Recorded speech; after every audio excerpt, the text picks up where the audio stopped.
everybody, Creative Katie, Karen Burchill here, and welcome to my channel. Today we're doing another door hanger, but as always, you can do this on any size. So I have done a plastic wrap technique on the gessoed wood hanger, and due to technical difficulties, that's gone. But I will put a link to plastic wrap technique video and a link to a video where I've done a very similar background. You may have noticed on the background, I've also done some stamping with my script stamp. And that is it. This is a quick, easy, simple, and extremely effective background. So how I'm choosing the colors of these crazy birds. I'm looking at the door hanger and I've used that yellow green in the door hanger. And so I want to bring that into my focal image. So I'm applying this with my fingers and then some of the close parts, a small angle brush. Now these crazy birds are stamped on mixed media paper. It's a page right out of my Canson mixed media. I've switched from doing stamping on copy paper or thicker paper to the mixed media paper, and I love it for gluing it down. It just works so well. I don't know that I'm going to go back. It takes color so well. It stands up to the wet, anything wet on top, and it does that. Now these crazy birds, since I'm doing a lot of them for a lot of different projects, I cut out a lot of them and I pre-painted the orange beak. So that was all done. So they're cut out and they just need to be colorized. So I'm just testing out how I like it on the background. And then I'm adding a little bit of yellow on here just to make it not one tone. Some is a little more green, some is a little more yellow. So I wanted to read with the background, so I've used the yellow-green, but I wanted to make sure that it stands out as well. And when you blend two colors, you get a unique color in between, right?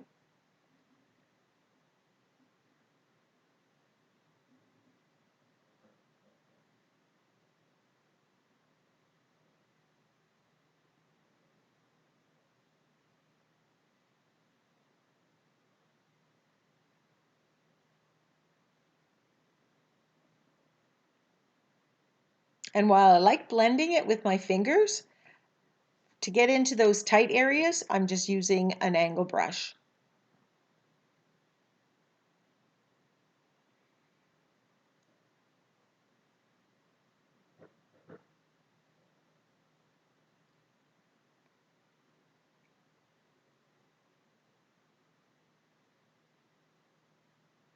And then I'm using a little bit of blue, again, to tie into the colors that are in the background. They don't have to be exactly the same colors, but they do have to work together. So of course, when I add the blue to the yellow-green, it's just going to be a little bit more green. Now this other one, I'm going to introduce a totally different color. Something that's going to pop with the yellow and against the background. I am going to use magenta. And I believe it's medium magenta.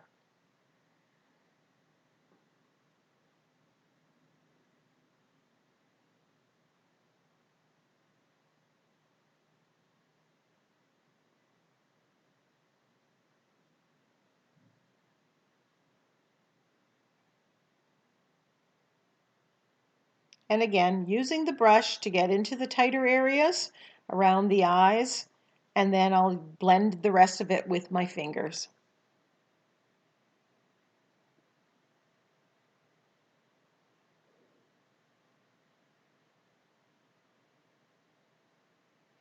Actually, I'm thinking that's quinacridone magenta. It looks a little darker than the medium magenta.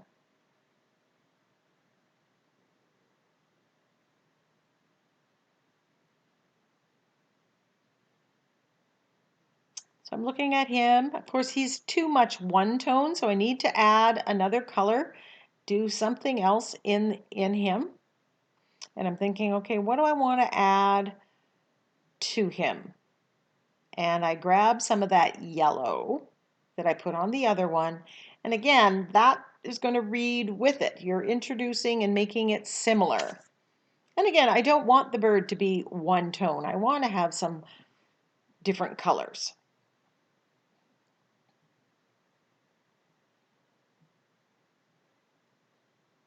And because of the stamping and the detailing that's in the stamp, you have the built-in kind of shading. Although we are going to add more shading.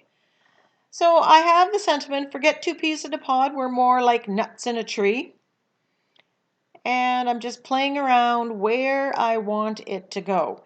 Now these door hangers, while I love them and they look so cute decorating the home, they are a bit of an awkward shape and size, and I struggle a bit with the orientation. And for whatever reason, this time I thought, oh, I'm going to put the sentiment on the bottom and the focal point up higher. And I love that. So I'm going to take that with me and try it with other door hangers as I continue to make them.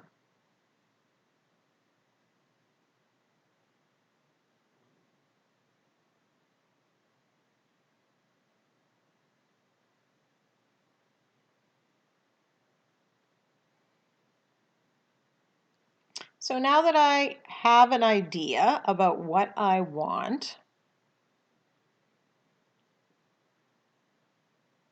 sometimes I take a picture at that point just to make sure I have a copy of how I want to do it, because you forget and it's just easier to take a picture. Of course, my phone looks like it's been in a craft room. Now there's pink on that one bird, but there was no pink in the background. So I decided I'm going to take that same pink, I watered it down, and I'm splattering with pink. And that's introducing the pink from the focal point to the background. So both birds, the colors of both birds can be found in the background.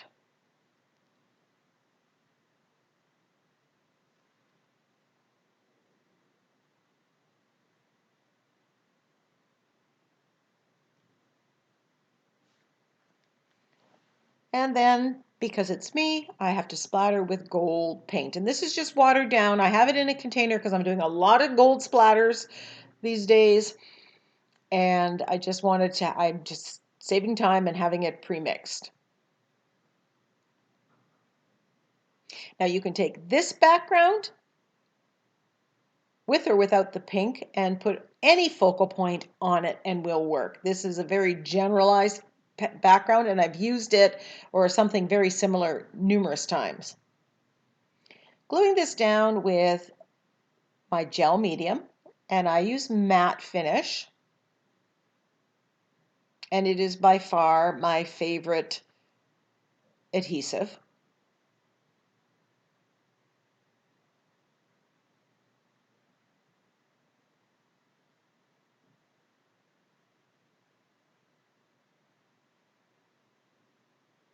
And I decide that I'm going to have the tails of these birds sticking off the edges.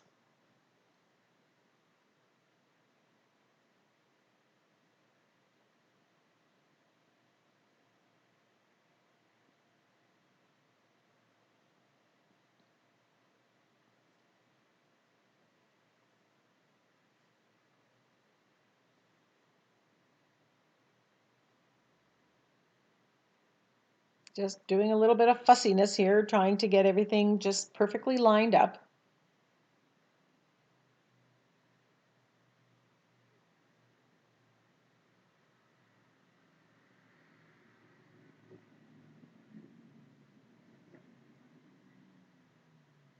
Now I varnish these door hangers, and in fact most of my work, with Minwax polyacrylic varnish that you get in the hardware store.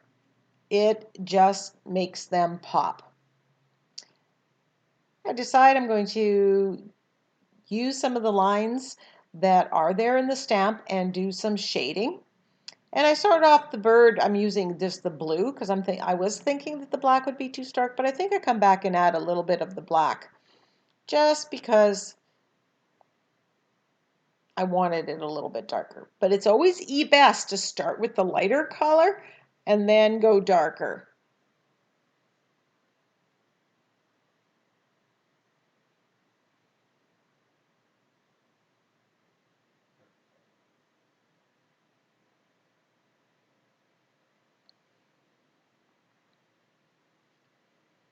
I will put a link to the video where I teach how to float acrylics, and there it comes complete with some suggested ideas of how you can practice so that you can start using this technique in your artwork.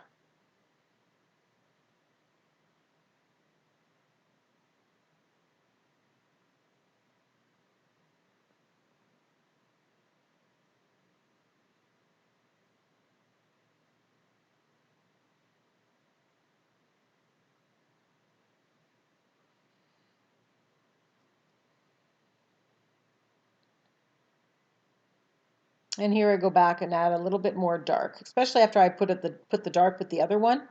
The lighter one just didn't seem to stand out enough.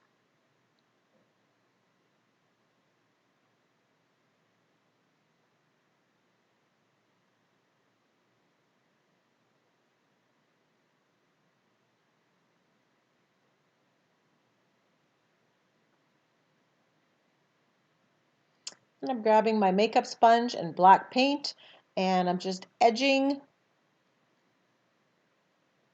the door hanger. Now some of it kind of smudges into the front and kind of shades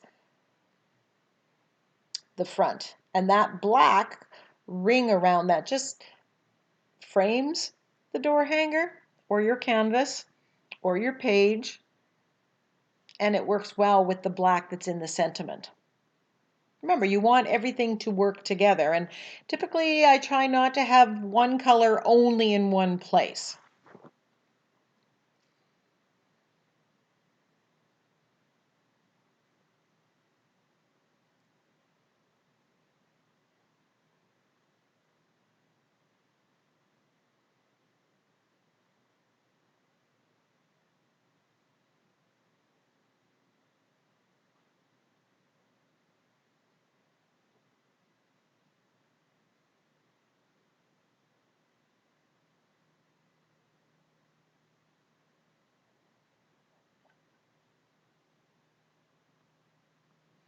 So I'm giving this a quick dry, and then I'm coming in with the Sakura Glaze black pen.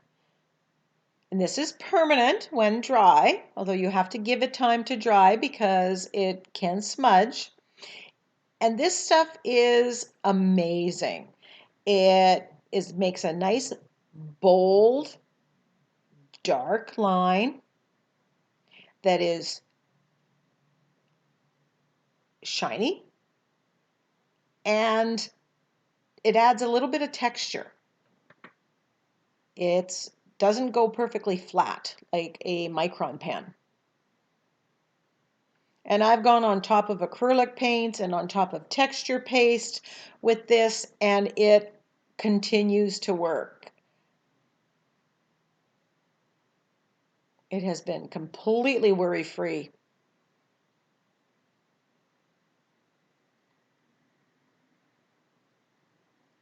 So this video is almost over. Check out the iCards for recommended videos. I also have some recommended videos at the end that are somehow related. They may have some more crazy birds. It may be the same background. Could be the same color scheme. Leave me a comment. Ask me a question. I respond to all the comments. Keep being creative. Bye.